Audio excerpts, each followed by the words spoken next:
이슈가 뽑은 오늘의 한den층으로 갑니다. 바로 빅텐트입니다. 제3지대 4개 세력들이 합당을 발표했습니다.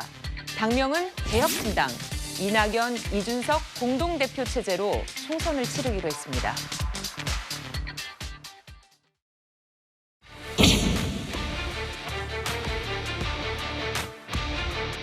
첫째, 당명은 개혁신당으로 한다. 공동대표는 이낙연 대표, 이준석 대표가 맡는다.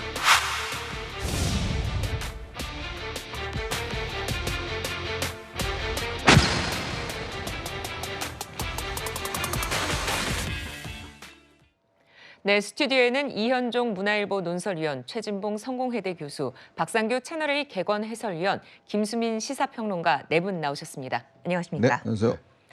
자, 영상으로 보신 것처럼 설 연휴 첫날이었습니다. 어제 제3지대 4개 세력이 전격 합당을 선언했습니다.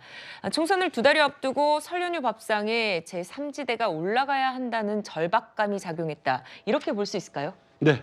뭐 좀 늦은 감은 있지만 만시지탄이라는 게 이제 내부적으로는 그렇게 얘기하고 있습니다. 한마디로 영어로 말하면 the sooner the better, 더 빠를수록 더 좋다. 그래서 이제 최대한 시기를 앞당긴 거고요. 네. 일단 빅텐트를 쳐놔야 모일 수가 있고 그렇게 되는 가장 큰 실리는 기호 3번의 확보다. 현재로서는 흩어져 있으면 정의당이 지금 6석의 현역 의원을 갖고 있기 때문에 3번은 정의당이거든요. 그렇지만 이걸 앞서려면 뭔가 이제 본인들은 기분 나빠하실지 모르겠지만 떨어지는 좀 이런 낙수들을 좀 주어야 돼요.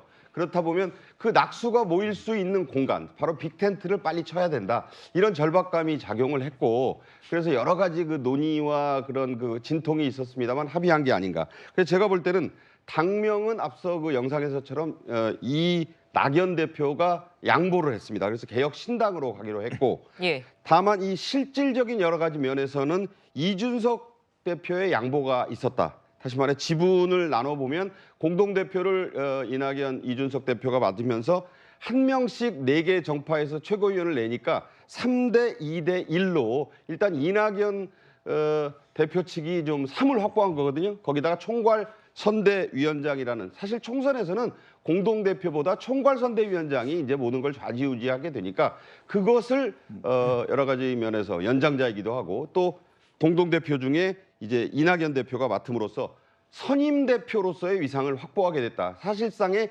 단독 대표 체제를 만들었다는 이것이 있기 때문에 명분은 이준석 대표 측이 챙겼고 실리는 이낙연 대표 측이 챙겼지만 이 두 세력, 나가서 4개 세력이 모두 빨리 3번을 확보해야 된다. 이와 관련해서 이준석 대표가 SNS에 그렇게 올렸더군요. 이제 시간 문제다. 곧 6명을 넘어서서 계속 2자릿수로 넘어갈 거다라는 얘기를 제가 아침에 확인했습니다. 네. 자, 그런데요. 보수와 진보, 굉장히 이질적인 세력들이 같이 모였습니다. 이현종 의원님, 네. 실질적인 결합을 이루기 위해서는 좀 넘어야 할 산이 많다. 이런 얘기까지 나와요. 그렇죠. 좀 전에 이제 그 장면 보셨지만 뭐 주황색, 검정색, 흰색 뭐 이런 막 각각의 티들이 보라색 있지 않습니까? 예. 저 색깔을 다 합하면 무슨 색깔이 될까요?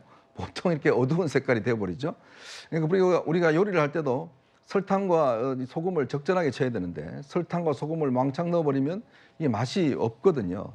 마찬가지로 지금 이 4개 정파의 어떤 합당이라는 게 조금 어떤 면에서 보면 좀 뜬금없다는 생각이 들어요. 그건 뭐냐면 너무 스펙트럼이 넓습니다. 네. 뭐냐면 보수와 진보라든지 또 페미니즘과 반페미니즘이라든지 또 등등에 있어서 각각의 조금만 들어가 봐도 굉장히 이 진폭이 넓어요. 유호정 의원으로 대표되는 페미니즘, 그다음에 이준석 전 대표되는 이제 반페미니즘. 저게 어떻게 합쳐질 수가 있을까요? 그러니까 그런 것들이 이제부터, 왜냐하면 저기 이제 합당할 때 보면 그 합당 합의문에도 보면 내용은 별로 없습니다. 뭐냐면 뭐 어떤 걸 지향한다든지 도대체 뭘 지향할 건지, 당이라는 게 그렇지 않습니까? 정권 획득을 위해서 생각이 같은 사람, 노선과 정책이 같은 사람들이 모이는 게 정당이거든요. 네. 근데 지금의 지금 통합신당, 그러니까 개혁신당은 준연동형 비례대표제로 이제 선거법이 정해지면서 이렇게 뿔뿔이 흩어졌다가는 죽도 밥도 안 된다. 그래도 모여 있다가 적절히 어떤 지분을 확보하고 난 다음에 선거 끝나고 그냥 각자의 길을 가자. 저는 그런 차원에서 일단 급히 모였다라는 생각이 들거든요.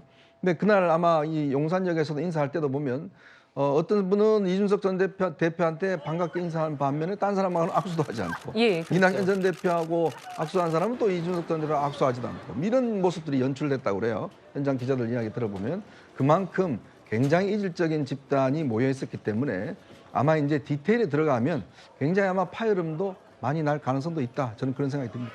네. 자, 이렇게 빅텐트를 꾸린 제3지대는 거대 양당에 맞서겠다면서 목소리를 높였는데 영상으로 직접 보시죠. 이번 총선에서 이 양 기득권 정당을 뛰어넘는 새로운 희망을, 새로운 미래를 열어야 된다. 이 일념으로 여러 가지 우려와 여러 가지 걱정을 다 안고 대통합을 결단을 하게 됐습니다. 국민 여러분들께서 이번 총선을 통해서 이 양 기득권 정당들의 오만과 독선 그리고 위성 정당을 서슴지 않고 공개적으로 추진하는 양 기득권 정당의 반칙에 대해서 분명하고 준엄한 심판을 해 주시길 바랍니다. 우리 이 제3지대 통합신당의 표를 모아주시기를 간절하게 호소합니다. 네, 그런데 최준봉 교수님, 제3지대 통합신당이 이 거대 양당 구조를 흔들 수 있을까요? 아닌 것 같은데요. 저는 개인적으로 그렇게 생각합니다. 별로 네. 그렇게 크게 영향을 미칠 가능성이 낮다고 생각해요. 앞서서 두 분이 또 말씀을 하셨으니까 거기에 좀 덧붙여서 얘기하면 네. 기본적으로 저 모여 있는 분들이 정치적 이해관계가 다 다른 분들이 모여 있어요. 그래서 어떻게 하나의 목소리를 낼 수 있겠습니까? 하나의 목소리를 내서 그걸로 국민을 설득해도 모자랄 시간도 모자라고 부족한 상황인데 각각 다른 목소리를 내는 사람들이 정치적 이해관계 때문에 결국은 이제 이번 선거에서 뭔가 유의미한 의석수를 차지해야 되겠다는 의지밖에 없는 거잖아요. 네. 그런 욕심을 가지고 모인 분들이 무슨 국민에게 희망을 줄 수 있는지 제가 잘 모르겠습니다. 그리고 저기에 있는 분들이 서로 이해관계가 다르기 때문에 이제 공천 과정이나 아니면 비례대표 순번 정하는 데 상당히 어려움이 있을 거라고 저는 봐요.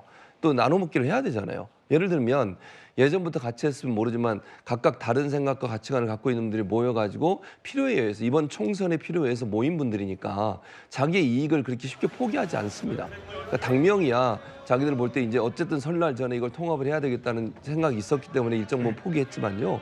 비례대표 순번 전환이나 지역구 정하는 문제 이런 문제 가지고는 그렇게 쉽게 양보하지 않아요. 그거는 정말 자기들 그 당락이 달려있는 문제 아니겠어요? 들어와 있는 분들 입장에서 그걸 그렇게 쉽게 정리할 수 있는 문제가 아니라고 보기 때문에 어려움이 있을 거다.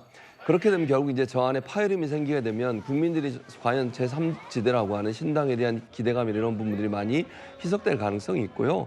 저는 제가 이런 생각을 해봐서 개인적으로 차라리 이준석 대표가 혼자 하는 게 훨씬 낫다. 왜 같이 하는지 제가 좀 이해를 못 하겠어요, 사실은. 그러니까 이게 같이 무슨 섞어서 한들 그게 크게 어떤 파급력을 가질 수 있는 상황이 아니기 때문에 차라리 자체적으로 독자적으로 하는 것이 지금보다 훨씬 더 좋은 결과를 가져올 거라는 게 제 개인적인 생각인데 왜 이렇게 빅텐트라는 이름 하에 그냥 여러 사람이 모여가지고 정치적 이해관계 안에서 자기들의 목적을 달성하기 위해서 하는 건지 잘 이해가 안 되고요. 그런 점에서 본다고 하면 이준석 대표를 지지했던 분들도 지지를 철회할 가능성도 있고 또 이낙연 전 대표를 지지했던 분들도 저 통합 때문에 또 마음을 접을 가능성도 있기 때문에 제가 볼 때는 크게 영향력을 행사할 가능성이 낮다고 생각합니다.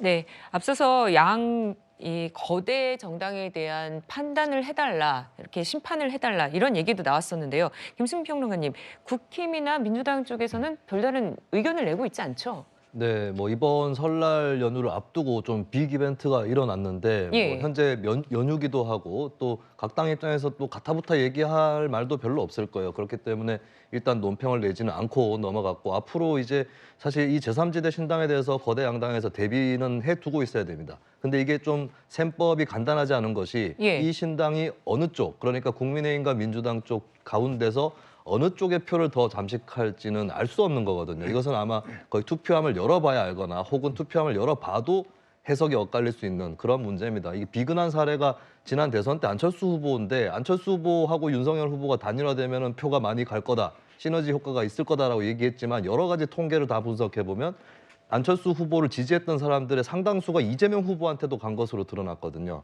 이런 것들이 또 있기 때문에 그리고 게다가 이 민주당 출신 인사들과 국민의힘 출신 인사들이 하나로 연합을 했습니다. 그러면 어느 쪽이 더 잠식될지는 알 수 없는 거다라고 하는 거고 근데 분명한 건 이거예요. 이들의 도전에 거대 양당에 맞서기 위해서는 거대 양당의 소극적 지지층 그리고 최근에 이탈했던 사람들 이 사람들의 마음을 잡을 수 있는 이런 길을 만들어야 거대 양당이 제3신당의 어떤 피해를 덜 받는다라고 하는 이것은 분명합니다. 그렇기 네. 때문에 거기에 대해서 방비하는 것이 최대 목표인 셈이고 어떻게 보면 제3신당을 하나의 어떤 그 도구로 보부로서 그 제3신당에게 표를 뺏기지 않으려면 어떻게 하느냐 이 하나만 생각을 하더라도 국민의힘과 민주당한테 총선 전략에 있어서 도움이 될 수 있다 이렇게 말씀드립니다. 네.